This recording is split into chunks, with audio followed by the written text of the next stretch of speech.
Cuando adquirimos un programa de contabilidad general como Conta3, esperamos que nos ayude a gestionar la contabilidad de nuestra empresa.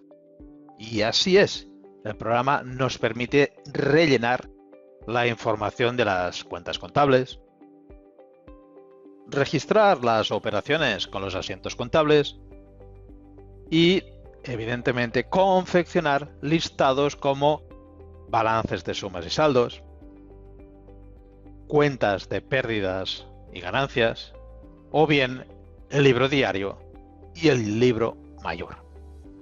Pero nuestro programa no se limita solo al apartado contable, sino que nos suministra herramientas para la presentación de declaraciones fiscales. Y si deseamos cumplimentar el apartado fiscal, deberemos atenernos a unas determinadas condiciones. A continuación, detallaremos cómo debemos proceder para cumplimentar correctamente la información fiscal que nos permite confeccionar el programa de contabilidad Conta3. Las operaciones declarativas y registrales de carácter fiscal de Conta3 se agrupan en las opciones de declaraciones fiscales y libros fiscales del menú de informes. Veamos cómo se organizan las declaraciones fiscales. Esta opción la podemos dividir en tres bloques según su función. En primer lugar, vemos las declaraciones del impuesto sobre la renta de las personas físicas, donde distinguimos las opciones de retenciones a cuenta del IRPF, las retenciones por arrendamientos de inmuebles y el pago fraccionado de la estimación directa, junto con un resumen detallado en la opción de rendimientos de estimación directa. A continuación vemos las declaraciones sobre el impuesto del valor añadido, representados por la declaración del IVA del modelo 303, y por fin las declaraciones informativas, donde distinguimos la declaración informativa del arrendamiento de inmuebles, modelo 180, la declaración del modelo resumen anual del IVA, modelo 390, la declaración anual de operaciones, 347, y un resumen borrador del impuesto de sociedades del modelo 200. Pero, para confeccionar correctamente estas declaraciones y borradores, debemos tener en cuenta las siguientes premisas, dependiendo también del borrador o de la declaración. Y es lo siguiente.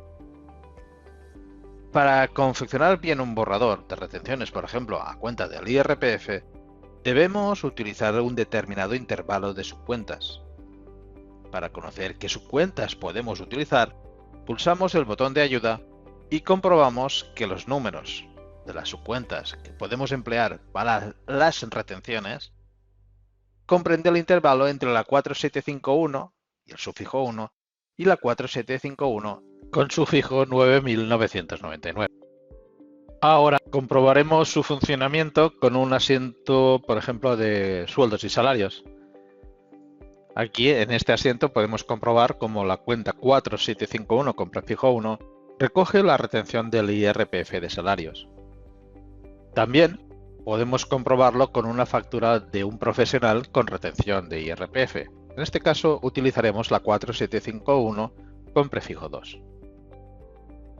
El resultado final es cumplimentar correctamente el borrador de retenciones de IRPF con la base imponible y la correspondiente cuota.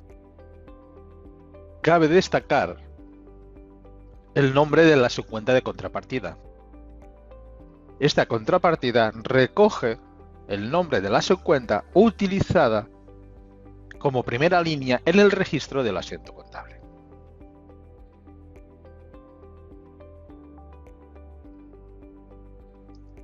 Algo parecido ocurre con el modelo 115 de retenciones por arrendamiento de inmuebles. Seleccionamos la opción y pulsamos el botón de ayuda para comprobar que debemos utilizar las subcuentas con prefijo 4753 para informar de la retención del IRPF y las subcuentas con prefijo 6211 para reflejar la base imponible del gasto. Observemos un asiento con recibo de alquiler y aquí comprobamos que se utilizan las subcuentas mencionadas 6211 para la base imponible y 4753 para la retención del IRPF. Para luego, volvemos a las declaraciones fiscales y comprobamos con nuestro modelo 115 que aparecen los importes correctos, la base imponible y la cuota habiendo empleado las subcuentas mencionadas anteriormente.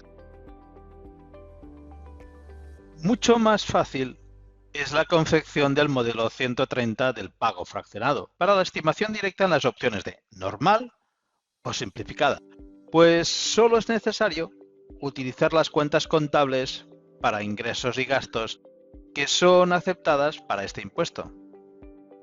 Para comprobar la lista de cuentas a utilizar, elegimos la opción de rendimientos de estimación directa y pulsamos la tecla F1 para consultar la ayuda del programa. Aquí se encuentra toda la información y cuentas contables necesarias para confeccionar el modelo 130. Volvemos a elegir la opción del modelo 130 y con el listado borrador comprobamos el resultado acumulado durante el ejercicio y qué cantidades debemos liquidar en cada trimestre.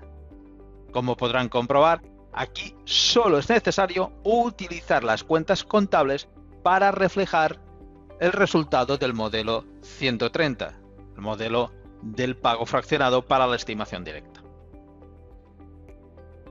Hasta aquí hemos utilizado solo la información que aporta cada una de las cuentas del Plan General Contable, pero para el impuesto que ahora nos atañe no es suficiente. Si deseamos complementar los modelos fiscales asociados al IVA, el impuesto sobre el valor añadido, deberemos introducir los asientos contables a través de asientos predefinidos.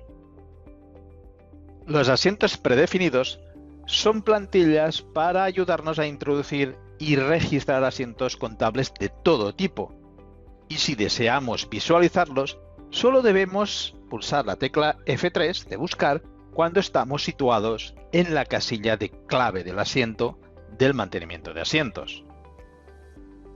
Pero en esta lista, bastante amplia, solo nos interesan para el IVA los que empiezan con la letra C, que identifican compras y gastos, y los que empiezan con la letra V, que identifican ventas e ingresos de todas las operaciones sujetas a IVA. Empleando estos asientos predefinidos, para las compras y ventas nos aseguramos una correcta cumplimentación del modelo 303 de declaración periódica del impuesto sobre el valor añadido. Comprobemos cómo funcionan estos asientos predefinidos y cómo nos ayudan a cumplimentar la declaración periódica del modelo 303 de IVA. Utilizaremos en primer lugar el asiento predefinido con código C1 para registrar una compra o gasto con el tipo de IVA general. Seleccionamos el código elegido, introducimos el número del documento de forma correlativa pulsando la tecla Intro, la fecha del registro contable de la operación, el número de factura original del proveedor y la fecha de emisión de la factura por parte del proveedor. Introducidos los datos de cabecera, continuamos seleccionando la subcuenta del proveedor, el importe de la base imponible y la subcuenta de gastos. El resto de información se calculará automáticamente gracias precisamente al asiento predefinido. El mismo proceso debe aplicarse a los ingresos. En este caso elegiremos un asiento predefinido para registrar una factura de venta con dos bases imponibles. Para ello elegimos el asiento predefinido V12, con IVA general y IVA reducido.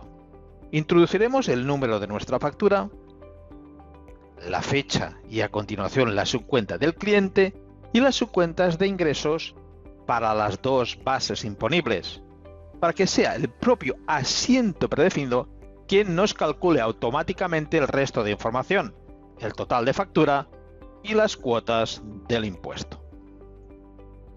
¿Y en qué nos ha ayudado el asiento predefinido para cumplimentar correctamente los datos fiscales del IVA de estas operaciones?